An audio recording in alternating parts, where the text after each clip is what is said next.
नमस्कार दोस्तों, power study के इस YouTube चैनल पर आप सभी का स्वागत है। अपन पढ़ रहे थे वैश्विक संगठन के स्वरूप, जिसमें अपन पढ़ रहे थे साझेदारी। लास्ट क्लास में अपन ने पढ़ा था साझेदारी का अर्थ, साझेदारी की विशेषताएं। इस क्लास में अपन पढ़ेंगे साझेदारी के प्रकार, यानी कि साझेदारी के जो प्रकार हैं वो देखते हैं। साझेदारी के प्रकार हैं, इनको अपन पढ़ेंगे। उससे पहले थोड़ा सा मैं आपको शॉर्ट में बता देता हूँ। तो साझेदारी प्रकार है वो 4 प्रकार से बांट रखे हैं दायित्व के आधार पर,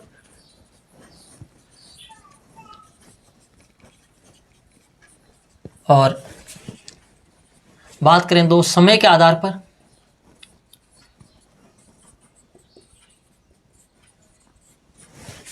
बात करें नंबर 3 उद्देश्य के आधार पर,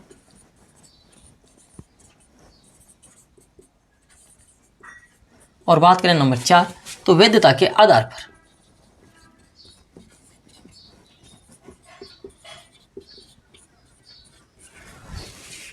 तो देखते हैं दायित्व के आधार पर जो है 2 प्रकार में बांट रखे हैं, यानी कि सीमित दायित्व वाली साझेदारी,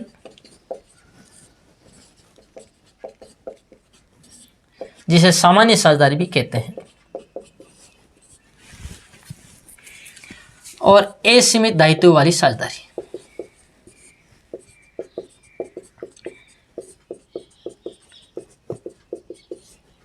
बात करें समय के आधार पर 2 भागों में, निश्चितकालीन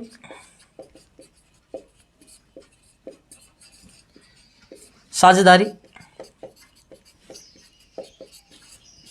और अनिश्चितकालीन साझेदारी।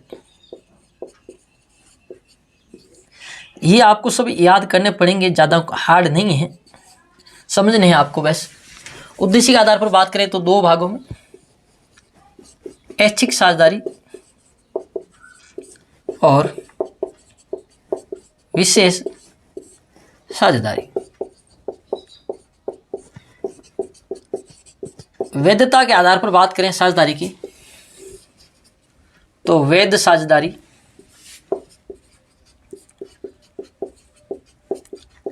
और अवैध साझेदारी। तो ये आपको चीज समझ में, डायग्राम समझ में आया होगा। तो अब अपन बात करते हैं सबसे पहले दायित्व के आधार पर, बात करते हैं सबसे पहले सीमित दायित्व साझेदारी, यानी कि ऐसी साझेदारी जिसमें साझेदारों का दायित्व क्या होता है, सीमित होता है। लेकिन आपको ध्यान रखना है कि साझेदारी में जो दायित्व होता है क्या होता है, असीमित होता है। लेकिन अपन दायित्व के आधार पर प्रकार पढ़ रहे हैं। तो सीमित दायित्व साझेदारी यानी ऐसी साझेदारी जिसमें साझेदारों का दायित्व क्या होता है, साझेदारों का दायित्व क्या होता है, सीमित होता है। लेकिन ध्यान रखना, सीमित दायित्व साझेदारी में एक साझेदार का दायित्व क्या होगा, असीमित होगा। एक साझेदार का दायित्व क्या होगा, लेकिन एक साझेदार का दायित्व क्या होगा, असीमित होगा। किसमें, सीमित वाली में भी एक सभी का सीमित हो जाएगा तो फिर उसको वहन कौन करेगा। तो एक साझेदार का दायित्व क्या होना जरूरी है, असीमित दायित्व होगा, और बाकी अन्य साझेदारों का दायित्व क्या हो सकता है, सीमित हो सकता है। जो सीमित दायित्व साझेदारी है ये कब से भारत में प्रावधान में लाई गई, तो बात करें तो सीमित दायित्व साझेदारी 1991 में नवीन लघु उद्योग नीति लागू की गई। उस समय, उसके बाद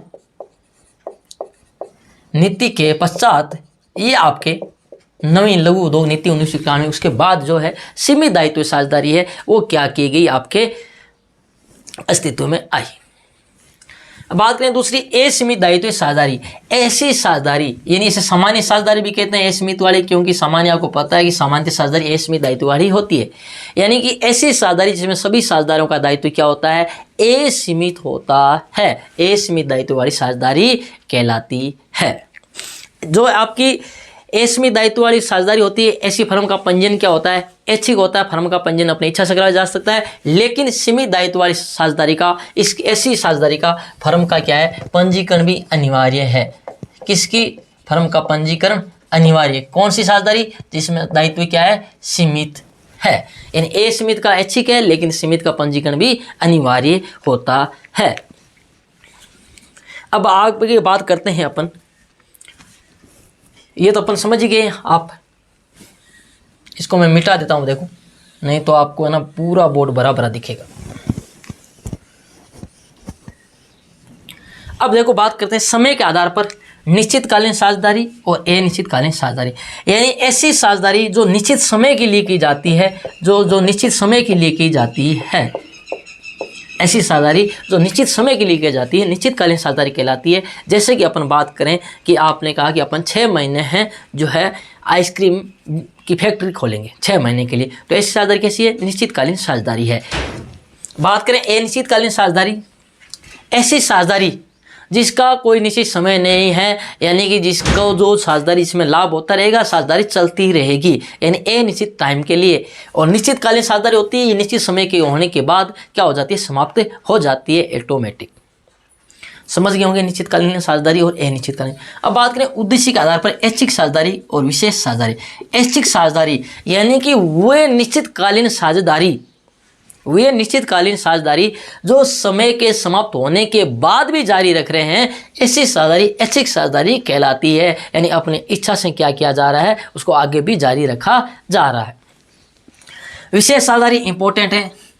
ऐसी साझेदारी जो किसी विशेष उद्देश्य को पूरा करने के लिए स्थापित की जाती है और उस विशेष उद्देश्य के पूर्ण होने पर यह क्या हो जाती है? स्वतः ही समाप्त हो जाती है। ऐसी साझेदारी विशेष साझेदारी कहलाती है। जैसे सड़क निर्माण, पुल निर्माण, रेलवे लाइन बिछाना, यानी कि ये क्या है? अगर रेलवे लाइन बिछ गई यहाँ से यहाँ दूरी तक तो ऑटोमेटिक साझेदारी समाप्त है, यानी विशेष उद्देश्य के लिए।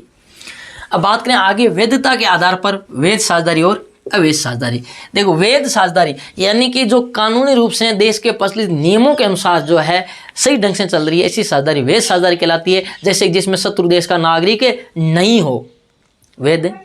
जिसमें न्यूनतम सदस्य 2 व अधिकतम सदस्य 50 की सीमा का क्या किया जा रहा है? पालन किया जा रहा है, वो साझेदारी। जिसमें जो है वो लोक नीति के विरुद्ध नहीं है, यानी जिसमें कोई मानव की तस्करी है या कोई अन्य कार्यों के लिए वो साझेदारी की स्थापना नहीं है, वो साझेदारी आपकी वैध साझेदारी है। यानी कि जो आपका लाइसेंस लेकर के कोई साझेदारी वाला है तो लाइसेंस लेके काम किया जा रहा है तो वो वैध साझेदारी है। बात करें अवैध साझेदारी, जो देश के नियमों का उल्लंघन कर रही है कानून का, वैसी साझेदारी अवैध साझेदारी है। जैसे कि मान लो कि सदस्यों की संख्या 50 से अधिक हो गई है, शत्रु देश का नागरिक हो, लोकहित के विरुद्ध कार्य किया जा रहा हो, मानव की तस्करी का काम किया जा रहा हो साझेदारी में, तो ये अवैध साझेदारी है। तो समझ गए होंगे, यानी कि जिसमें कानूनों का पालन नहीं किया जा रहा वो अवैध है, जिसमें कानूनों का पालन किया जा रहा है वो वैध साझेदारी है। तो ये आपको साझेदारी के प्रकार समझ में आए होंगे।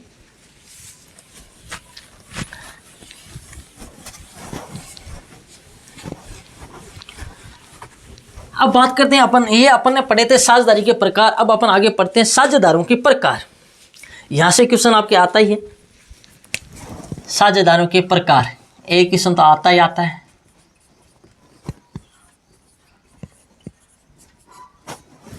बात करते हैं नंबर सबसे पहले एक, सक्रिय साझेदार। जैसा कि नाम से पता चल रहा है साझेदार कैसा है? जो एक्टिव है, यानी सक्रिय रूप से काम कर रहा है। यानी कि जो साझेदार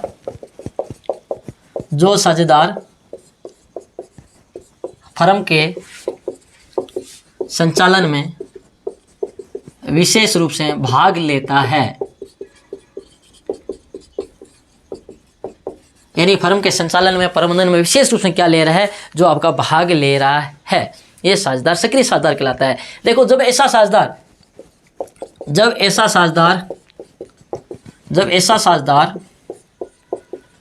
फर्म से बाहर जाता है, यानी कहीं जा रहा है फर्म से किसी काम के रिगार्डिंग, तो उसे सार्वजनिक नोटिस देना अनिवार्य है। सार्वजनिक रूप से नोटिस देना अनिवार्य है, यानी उसे सूचना देनी पड़ेगी कि वो बंदा फर्म से बाहर जा रहा है। ये नोटिस देना क्या है? अनिवार्य है।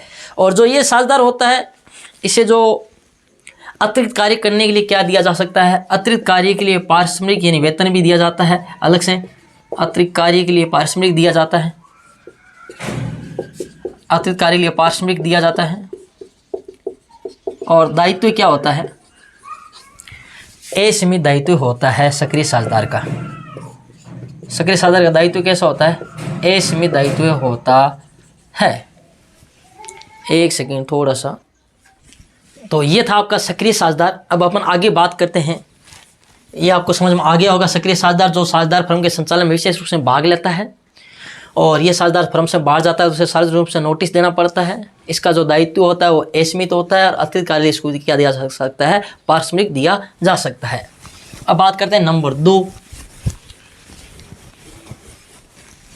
यानी कि नंबर 2 बात करें तो निष्क्रिय साझेदार।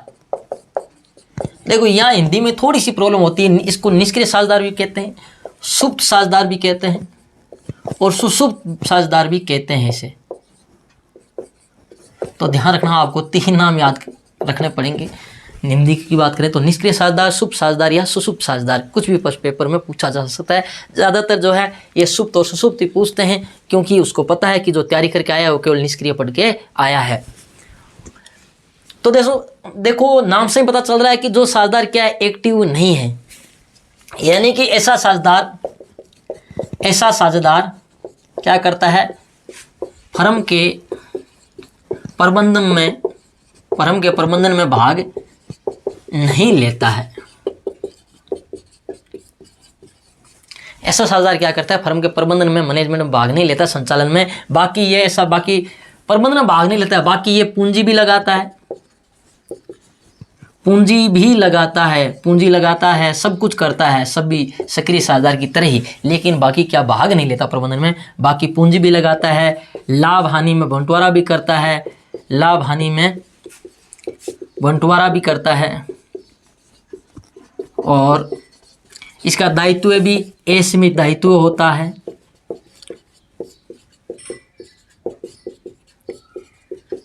क्या होता है? असीमित दायित्व। तो ऐसा साझेदार क्या कहलाता है? निष्क्रिय साझेदार या सुप्त या सुषुप्त साझेदार कहलाता है, जो केवल और केवल क्या करता है?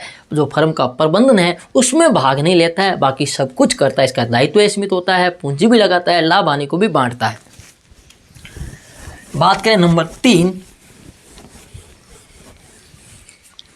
नाम मात्र का साझेदार।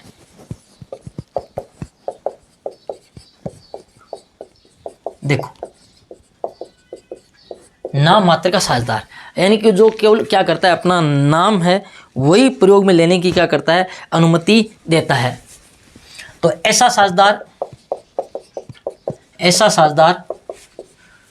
पूंजी नहीं लगाता है। ऐसा साझेदार कोई फर्म में पूंजी इन्वेस्टमेंट नहीं करता है। ऐसा साझेदार फर्म के कार्य भी नहीं करता है। ऐसा साझेदार फर्म के कार्य भी नहीं करता है। तो फिर ये करता क्या है भाई? जब पूंजी भी नहीं लगाता, फर्म के कार्य भी नहीं करता, तो ये साझेदार बना ही क्यों? तो ऐसा साझेदार क्या करता है? ऐसा साझेदार फर्म को अपना नाम वे साख यानी क्रेडिट यानी इसकी गुडविल साख प्रयोग करने की अनुमति देता है। प्रयोग करने क्या देता है? अनुमति देता है। और ऐसा साझेदार है ये तीसरे पक्षकार के लिए उत्तरदायी भी है। ध्यान रखना, ऐसा साझेदार तीसरे पक्ष के लिए उत्तरदायी है। यानी कि साझेदारों को छोड़ करके दूसरों के लिए क्या है? बाहर के लोगों के लिए क्या है? उत्तरदायी भी है, इसका भी दायित्व बनता है। तो यानी ऐसा साझेदार क्या कहलाता है? नाम मात्र का साझेदार कहलाता है।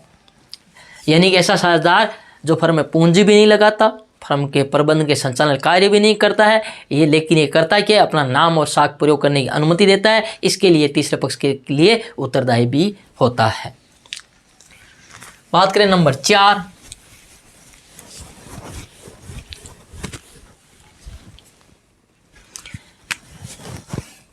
केवल लाभ में साझेदार। देखो नाम से ही पता चल रहा है कि ऐसा साझेदार जो क्या करता है? कुछ अपनी साझेदार क्या करता है? केवल लाभ में हिस्सा प्राप्त करने का अधिकार रखते हैं। तो जैसे कि केवल लाभ में साझेदार की बात करें तो ऐसा साझेदार केवल लाभों के लिए फर्म में अपनी पूंजी इन्वेस्ट करते हैं, अपनी पूंजी विनियोग करते हैं। लाभ होने पर इनको मिल जाते हैं लाभ, हानियों की दशा में ये हानि प्राप्त नहीं करते हैं, ये हानि को वहन नहीं करते हैं, केवल क्या लेते हैं, लाभ ही लेते हैं, अपनी पूंजी फर्म में क्या करते हैं, विनियोग करते हैं। ऐसे साझेदार किनको बनाया जाता है, उच्च ख्याति वाले व्यक्तियों को क्या किया जाता है, इस प्रकार का साझेदार बनाया जाता है। यानी उच्च ख्याति वाले व्यक्तियों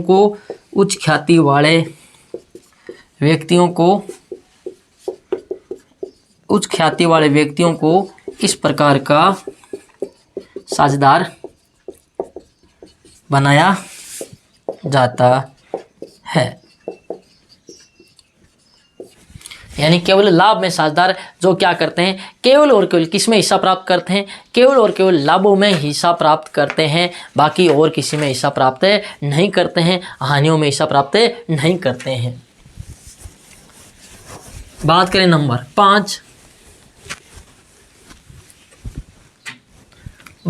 5, यानी गत्यावरोध, प्रदर्शन या विबंधन साझेदार। इसमें भी आपको 3 नाम याद करने पड़ेंगे। जैसे आप निष्क्रिय में किए थे वैसे के वैसे इसमें भी आपको 3 नाम याद करने पड़ेंगे। तो देखो कई बार क्या होता है, फलों में ऐसे, देखो मैं सिंपल बताता हूँ ये साझेदार कौन से होते हैं। फलों में कह देते हैं कि सामान लेना है, हाँ लेना है, तो क्या है, तो आमनी दुकान, ऐसा ये आमनी दुकान कहना ना कई बार भारी पड़ जाता है ना। तो ये वही साझेदार होते हैं। यानी कि ऐसे साझेदार जो फर्म में ना तो पूंजी लगाते हैं, ना ही ये फर्म में कुछ होते हैं, वास्तव में साझेदार होता ही नहीं है, परंतु अपने आचरण के द्वारा ये प्रदर्शित करते हैं कि ये क्या है, साझेदार हैं। और उसकी आचरण की वजह से कोई बंदा साझेदारी फर्म को कुछ दे देता है तो उस पक्ष के लिए, ऋण के लिए ये साझेदार क्या होते हैं, उत्तरदायी होते हैं। सीधी सी बात ये है। तो ध्यान रखना, कहीं प्रदर्शन है, आचरण है, समझ करना, लोगों को लगे ये साझेदार है जबकि आप हो ही नहीं, आपको कोई मतलब ही नहीं उस फलानी दुकान से। तो बात करते हैं गत्यावरोध, प्रदर्शन या विबंधन साझेदार। ऐसे व्यक्ति फर्म में ना तो पूंजी लगाते हैं और ना ही वे वास्तव में साझेदार होते हैं। यानी कि ये ना तो फर्म में क्या पूंजी लगाते हैं और ना ही प्रबंधन में हिस्सा लेते हैं और ना ही ये कोई साझेदार होते हैं। किंतु ये क्या होते हैं, किंतु ये लिखित, मौखिक या गर्भित, यानी कि व्यवहार, लिखित, मौखिक, गर्भित व्यवहार व आचरण द्वारा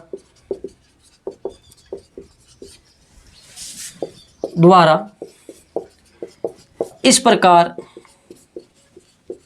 प्रदर्शन करते हैं कि अन्य पक्ष को, यानी तृतीय पक्ष को, दूसरे लोगों को, अन्य पक्ष को विश्वास हो जाता है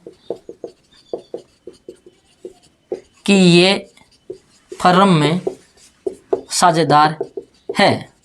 यानी कि आपका आचरण इस प्रकार का है, व्यवहार आपका इस प्रकार है कि लोगों को लगता है कि आप इस फर्म में क्या है, साझेदार हैं, किंतु वास्तव में फर्म का साझेदार मैंने आपको बता दिया होता ही नहीं है। अब इस प्रदर्शन के आधार पर,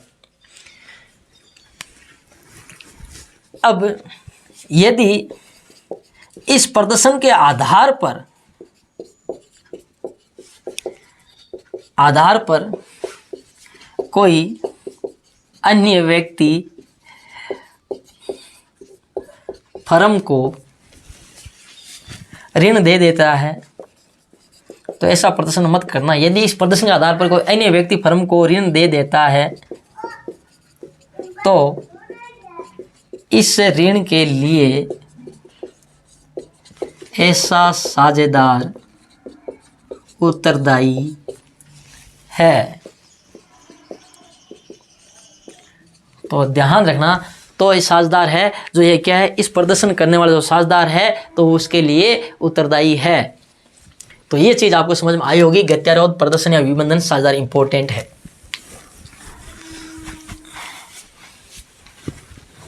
और बात करें नंबर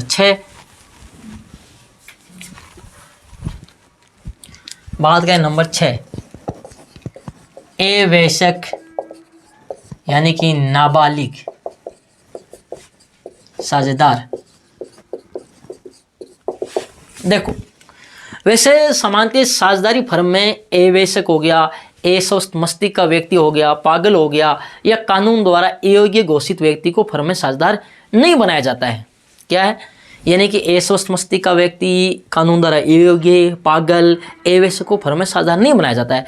परंतु साझेदारी अधिनियम, ध्यान रखना, साझेदारी एक्ट 1932 की धारा 30 के अनुसार अवयस्क को भी फर्म में सभी साझेदारों की